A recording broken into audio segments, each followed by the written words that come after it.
I-PAC প্রতিটা দলের হয়ে কাজ করে। 2014 পর্যন্ত তো বিজেপির হয়ে কাজ করেছে, এবং অন্যান্য রাজ্যে আপনি কংগ্রেস বলুন, আম আদমি পার্টি বলুন, ডিএমকে বলুন, প্রায় প্রতিটি পার্টির হয়ে ওরা কাজ করে এখনও। এখানে শুধুমাত্র তৃণমূলের এজেন্সি ওটা, এরকম নয়।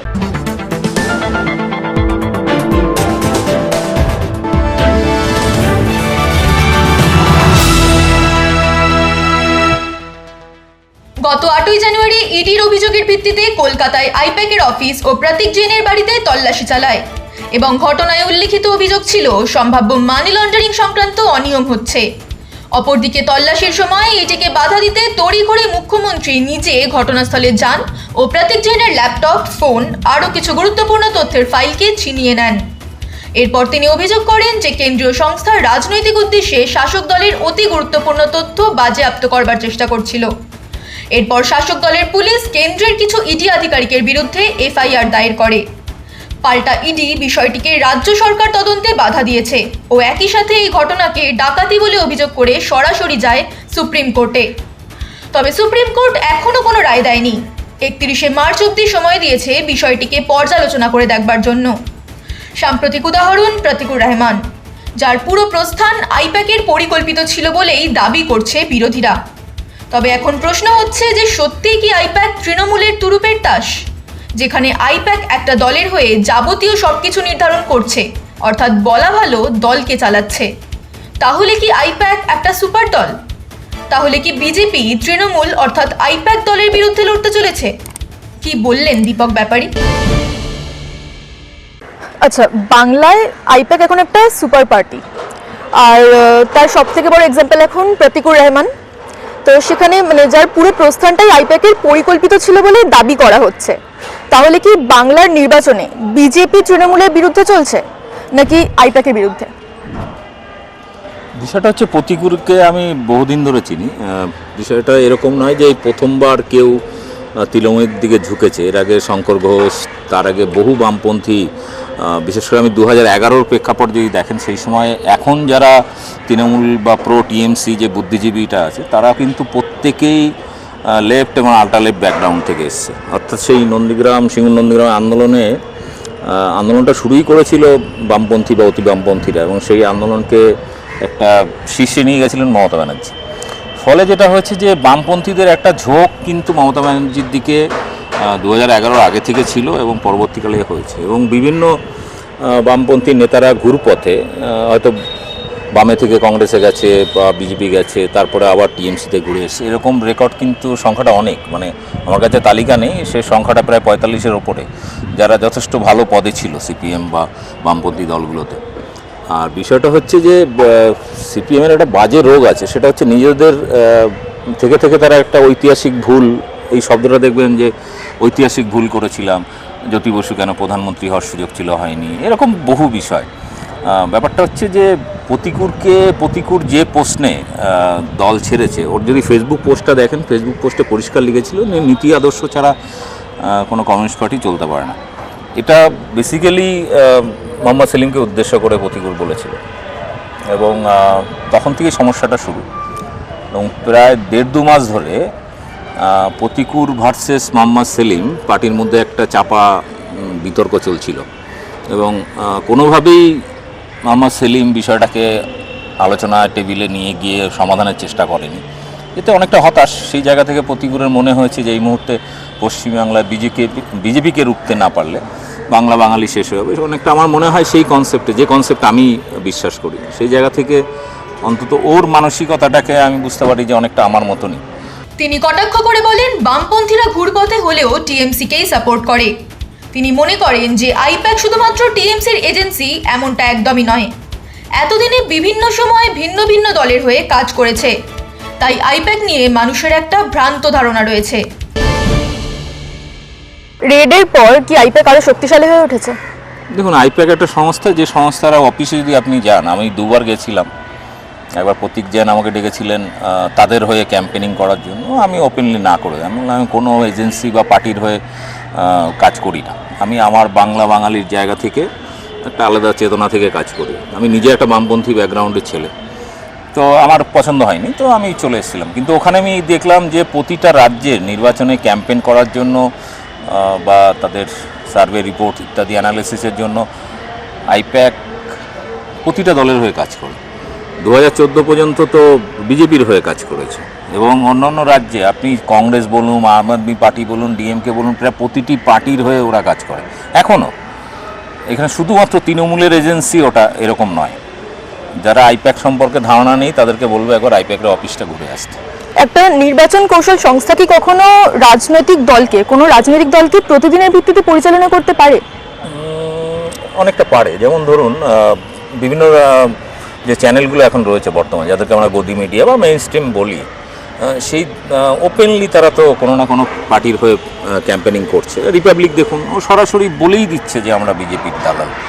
তো ফলে কেন পারবে না? একটা পার্টি যদি একটা চ্যানেলকে বা একটা সংস্থাকে কন্ট্রোল করতে পারে, তো সেখানে প্রতিদিনের তৃণমূলের কী প্রোগ্রাম হবে না হবে সেটা একটা সংস্থা আরামসে তারা পলিসি মেকিং করে সেই পার্টিকে দিতে পারে যে আপনারা এই প্রজেক্ট নামান, এইভাবে কাজ করুন, তাহলে মানুষের কাছাকাছি যেতে পারবেন। আপনি দেখুন না, মমতা ব্যানার্জির যত সামাজিক প্রজেক্ট, সেটা কিন্তু আজকে নতুন নয়। এটা আইপ্যাকের মস্তিষ্ক প্রসূত নয়, এটা বহু আগে থেকে মমতা ব্যানার্জির এখন সম্ভবত 94টা বা 95টা সামাজিক প্রকল্প আছে। এগুলো কিন্তু আইপ্যাকের তৈরি নয়, এটা অনেক আগে থেকে মমতা ব্যানার্জি নিজেই করেছেন। এবং এই সামাজিক প্রকল্পগুলোর সাথে আমরা এই যে যারা বামপন্থী আর কি, এদের একটা সমস্যা হচ্ছে, বামেরা যদি এই সামাজিক প্রকল্পগুলো তৈরি করতো বা মানুষের জন্য করতো, তাহলে দেখা যেত যে বামেরা হয়তো আরও 50-100 বছর থেকে যেত বাংলায়। অ্যাকচুয়ালি এই সামাজিক প্রকল্পগুলো হচ্ছে অনেকটা সমাজতান্ত্রিক সমাজ ব্যবস্থার কাঠামোর সঙ্গে অনেকটাই, যেখানে মানুষকে তার ট্যাক্সের টাকার একটা বড় অংশ বিভিন্ন পরিষেবার মাধ্যমে হোক কিংবা সরাসরি বিভিন্ন প্রকল্পের মাধ্যমে হোক মানুষের কাছে সেই টাকাটা ফেরত দেওয়া, যাতে সে উপকৃত হয়। জেলায় তৃণমূলের ছোট মাঝারি স্তরের নেতাদের মধ্যে কি আইপ্যাককে ঘিরে অসন্তোষ বাড়ছে? দেখুন, আইপ্যাকের কাজকর্ম নিয়ে আমি বললাম না, আমি নিজে ওদের কাজকর্ম নিয়ে আমার পছন্দ নয়। কারণ আমি গত কয়েকটা ইলেকশনে তাদের কাজকর্ম নিয়ে দেখেছি যে ওদের কারণে বিভিন্ন জায়গায় গোষ্ঠীদ্বন্দ্ব বেড়েছে তৃণমূলের মধ্যে। এবং শুধু তাই নয়, বিভিন্ন বিরোধী দলের সাথেও আইপ্যাক অনেক সময় দর কষাকষি করেছে, অনেক জায়গায় টাকা লেনদেন নিয়ে অসন্তোষ হয়েছে। এগুলো আমি শুনেছি, হাতে প্রমাণ নেই, কিন্তু এটা একটু আপনি কান পাতলেই বুঝতে পারবেন। তবে আইপ্যাক দিনের শেষে পশ্চিমবাংলা তৃণমূলের হয়ে ক্যাম্পেইন করে, বাকি অন্য অন্য রাজ্যে অন্য দলের হয়ে করে। তৃণমূল কংগ্রেসের দৈনন্দিন কাজকর্মে আইপ্যাকের নিয়ন্ত্রণ কতটা? দেখুন, সাংগঠনিক কাজকর্মে নেই, কিন্তু বিভিন্ন প্রোগ্রাম এবং প্রকল্প নিয়ে হয়তো তাদের বিভিন্ন সার্ভে রিপোর্টের উপর ভিত্তি করে তারা করে। কিন্তু সাংগঠনিক ব্যাপারে আমি যেটুকু জানি, অন্তত তৃণমূলের দৈনন্দিন কাজের সাথে আইপ্যাকের কোনো সম্পর্ক নেই। আইপ্যাকের শীর্ষ সিদ্ধান্ত গ্রহণকারীদের অধিকাংশই অবাঙালি এবং পেশাদার রাজনীতিক নন, তাহলে ভাষাগত সীমাবদ্ধতা কিভাবে প্রভাব ফেলছে? দেখুন, আমি আইপ্যাকের মুখপাত্র নই, আমি নিজেই আইপ্যাকের সমালোচক।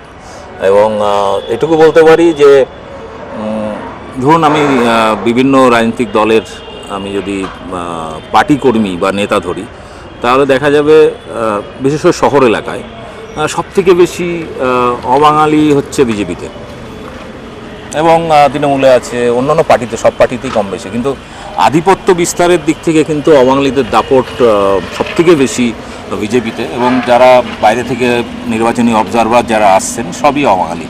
ফলে বিজেপি এখান থেকে মানে বাঙালি আনার দিক থেকে অনেক ব্যাকফুটে আছে।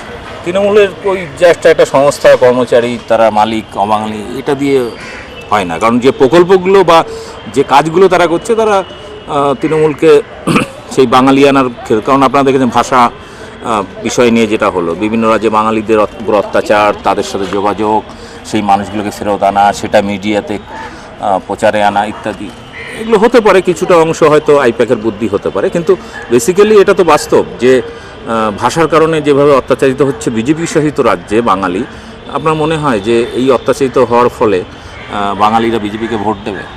ফলে খুব পরিষ্কার যে কে বাঙালির পক্ষে আছে, কে বাঙালির বিরুদ্ধে আছে, মানুষ পরিষ্কার দেখতে পাচ্ছে।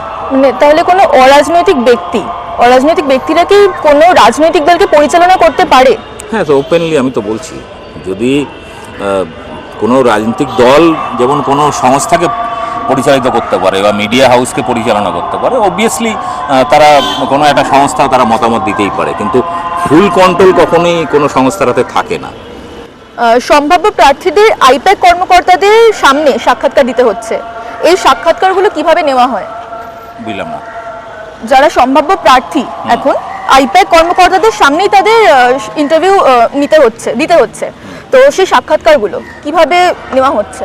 দেখুন, আমার যদি কোনো কোম্পানি হয়, আমি যখন কোনো কর্মচারী হায়ার করব, তখন আমার হয়তো সময় নেই, আমি বাইরে থেকে কিছু লোককে হায়ার করলাম যারা এই ব্যাপারে এক্সপার্ট। তারা ইন্টারভিউ নিল, তারা স্কুটনি করলো, তাদের সমস্ত ব্যাকগ্রাউন্ড করলো, তো এটা নিতেই পারে। এটা নিয়ে তো এরকম নয়, কারণ পার্টিগতভাবে কি হয়, পার্টিগতভাবে যেহেতু ওই বললাম আগে একটা লবিবাজি থাকে, বিভিন্ন ধরনের গ্রুপ থাকে, গ্রুপবাজি থাকে, ফলে দেখা গেল তার পছন্দ মতো প্রার্থী নিয়ে নিল, কেউ অন্য কারোর পছন্দ মতো প্রার্থী নিল। প্রার্থী বাছাইয়ের প্রক্রিয়াটা কি এটা? তৃতীয় পক্ষ কাউকে দিয়ে বাছাই করার ক্ষেত্রে কিন্তু আমার মনে হয় এটা মানে খুব একটা খারাপ বিষয় নয়। প্রার্থী বাছাইয়ের ক্ষেত্রে মানে আপনি যে কোনো কোম্পানির ক্ষেত্রে ধরুন না, আমি যদি আমার কোম্পানির জন্য কিছু ছেলেমেয়ে হায়ার করি, তাদের তো আমার পক্ষে সম্ভব নয় তাদের সমস্ত ব্যাকগ্রাউন্ড সব কিছু যাচাই করে, কাজকর্ম, তাদের এবিলিটি সব কিছু যাচাই করে তো আমার সম্ভব নয়। তখন আমি কী করবো, যারা এক্সপার্ট এ ব্যাপারে তাদেরকে আমি সেই সংস্থাকে দায়িত্ব নেই, তোমরা এখান থেকে বেছে নাও। হয়তো 1000 অ্যাপ্লিক্যান্ট এসে তার মধ্যে আমার 100 জন লাগবে, সেখানে তারাই বেছে ফ্রেশ লিস্ট তৈরি করে দিচ্ছে। এটা নিয়ে প্রার্থী বাছাই নিয়ে আমার আইপ্যাকের ভূমিকা বা ইত্যাদি নিয়ে কোনো দ্বিমত নেই। তবে বিভিন্ন জায়গায় আইপ্যাকের কাজকর্ম নিয়ে আমার পদ্ধতিগত অনেক দ্বিমত আছে ওদের সাথে। ওই জন্য আমাকে বহুবার অফার দেওয়ার ফলেও আমি আইপ্যাকের সাথে কাজ করি।